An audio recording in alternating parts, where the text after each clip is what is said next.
Welcome back to Safe Space. Our previous questions for this episode can be found here. I think when we look back, even in the Bible, we see that the reality of human sinfulness, brokenness, about relationships that are hurting. Even the early church had its own divisions, the struggles within, whether we read it in the letters to the Corinthians, for example. So, of course, to some extent, this is nothing new. But on the other hand, we cannot deny a certain level of sadness because this hinders our common witness. The Jesus prayer where he says that I pray that they may be one is an important prayer in the Gospel of John. Sadly, at least in the eyes of those who are not Christians, they may feel, look, they are not one, they are arguing against each other. So it is something that we have to admit honestly, and perhaps it's also a moment of confession of sin, of our human actions during historical times and even today. But of course, for me, a lot of it changed when I went to seminary. Of course, we had more knowledge, but it was also the place where STM was in the past. We actually were in Jalan Gasing, using the premises of St. Francis Xavier Church, a Catholic church in PJ, and I stayed with the Maris brothers next to the Catholic high school.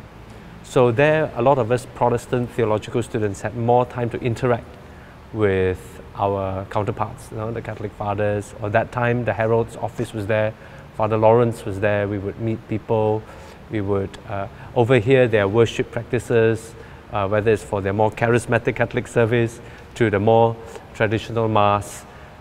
Then we had more interaction.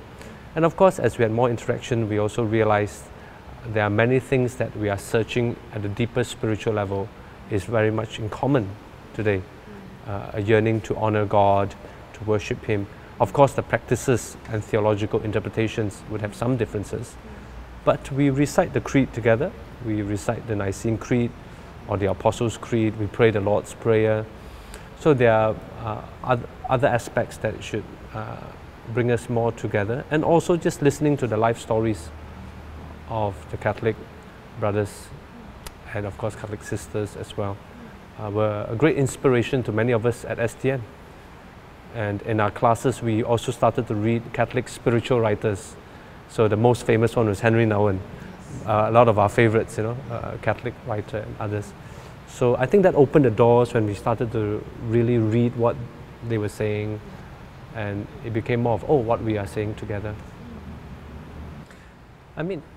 It goes back to the Bible, and it be quick to listen, slow to anger. Sometimes I think there's a danger for us to be very quick to decide or to stereotype the other person, to imagine that they believe A, B, C, or they practice this and therefore it must be wrong immediately without fully understanding the history, the theological understanding, the doctrinal developments and questioning that goes around certain practices. So, for example, as a Lutheran, I think I have a greater appreciation of the role of Mary in the life of the Church, often from the Catholics. And although my emphasis would not be so strong, but I think sometimes in the Protestant Church, we forget the importance of Mary. And so when I preach during Christmas, I found that there are very important passages in the Bible that highlights Mary's prayer, for example in Luke, and how the role of Mary that we need to revisit for Protestants, to appreciate at least how her faithfulness to God enabled or the way for us to welcome the Messiah. So things like that, I think, comes about only when I'm willing to slow down, not be too quick to jump on Father George or others when they share something that may be foreign to me. So that is one. But of course, another place where it happens, as I shared earlier, was when we actually lived together with the Catholic brothers and we worked a lot together. This helps us to cross boundaries, because we also have a common mission, something that is beyond ourselves. You know, it's not just about ourselves, our self-preservation. It's about our common witness, Christians, especially in the multi-religious Malaysia. You know, I'll never forget that in the year 2010, Allah controversy court judgment, where in that case the Catholic Herald won in that round, the High Court judgment. And then there was one church, there was a Protestant church, Metro Tabernacle, that was first firebombed. And my Muslim friend asked me, what church is that? I said, it's not the Catholic Church, it's a Pentecostal Assemblies of God church. And then my Muslim friend told me, well, Sivin, you may have to forgive us, we can't tell the difference. To us, they're all the same, you know. Of course, it's a much more painful, negative example, but on the other hand, that is how they perceive us, you know. And maybe that can be redeemed, that moment, to transform into, hey, actually we are in this all together as religious minorities. It's so important not just to reach out to Catholics, Protestants, but also to other religious groups. And I think there are many events that, on one hand, are challenges, but can be turned into opportunities for us. So a lot of hard work. What can we learn from each other? What can we admire about each other? Admire about each other. Well, I admire by looking at the program that has been set coming up. The first thing I caught my attention was looking at this music, Bach. That face so huge. I said, hey, I've seen this face somewhere. Then when near, really, you know, they don't know why they put this face so huge. I said, hey, I'm not a musician, but I love music. I love singing. So I went near. I said, oh yeah, I know him. Bach music, and my music master in the seminary was like, for him. Many of his pieces that he plays, tortoise was all his items, you know. And then he's spoken so much about this guy, musician. First introduced to me was during our music classes in the seminary from year 1 till the 7th year, I think. Every Saturday morning we have this music class, you know? And I learned a lot from there. I did my theory and all that. Now, looking at this poster and how much the church has organized this music and the mass, and you know, it was like they brought in all these great musicians and whatnot, and making known to people.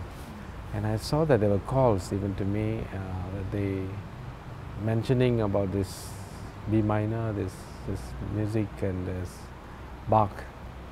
Or people are really simply love this music and they want. So what I'm saying here is perhaps the richness, the keeping the treasure, one that helps us to really pray 3 times, not just mumble words, but perhaps even singing is praying 3 times, you know. And I believe people are simply in love with music even till today. You can have many other gadgets, but you know, if you take away the singing, this music, I think something will be like a total vacuum in the church. Actually, it's interesting because I heard that Archbishop Julian, who was present at one of the night concerts, actually gave a comment, and he said that, no, some of you who are Catholics who are here are actually enjoying a mass at a Lutheran venue, and it was like just being open and celebrating that event itself was something I think was very precious. Yeah. For me, I've always felt that I've learned a lot about contemplative prayer from the Catholic spiritual tradition. In fact, nowadays, even today, I still use an app on my phone from the Irish Jesuits called Sacred Space. .ie. I use that to help my prayer, or the practice of examen. So I learned that actually from the Catholics, and I found it helpful because sometimes Protestant spirituality tends to be very activist mode and about a lot of activity, and there was a time in my own spiritual life where I felt very tired and I needed to learn how to rest in the presence of God. And it's actually through the practice of contemplation that helped me to be refreshed and to also re-engage and read the scriptures in a very prayerful manner. So this I actually learned from the Catholic tradition, especially during STM days, more of the spirituality side, spiritual formation, which I felt was helpful for us, for me in particular. So this is something I really appreciate. The other is that, of course, as someone who is engaged in theological education, I've also learned much about the way of doing theology in the Catholic Church, and where I can learn from different Catholic theologians or biblical scholars that complement my own readings. And often there's a sense of the mystery of God that is highlighted in some of their writings that causes me to be humble and to not be too to be guard against arrogance, you know, in the way we approach God, but really must go with humility. And a lot of it I got from some of the Catholic readings. And yeah, so prayer, interestingly, Bible, of course, the value of tradition is very strong in the Catholic Church, and a greater sense of the church community. Sometimes I think Protestants are too individualistic. It's all about my Christian faith, what I do, but I think from the Catholic Church we learn a bit more about communion in that sense. And so maybe that's an apt title, from conflict to communion. So even for the Lutherans, there's something for us to learn. And I was reading just the other day, Dietrich Bonhoeffer was actually very impacted when he was in Rome. This is a Lutheran pastor in World War II. And when he was in Rome was when he was at one of the liturgical services that it gave him a picture of the communion of saints. And later he wrote his PhD on Sanctorum Communio. So it was quite interesting to see that link, and today we are talking about this. And Dietrich Bonhoeffer is one of the most important theologians for us Lutherans, especially as we are facing hard times and crisis. So it showed some contribution that he drew, or inspiration at the very least. And I think when we are together, we can be inspired by each other. Got questions? Connect with us. Send us a tweet or an email. We would love to hear from you.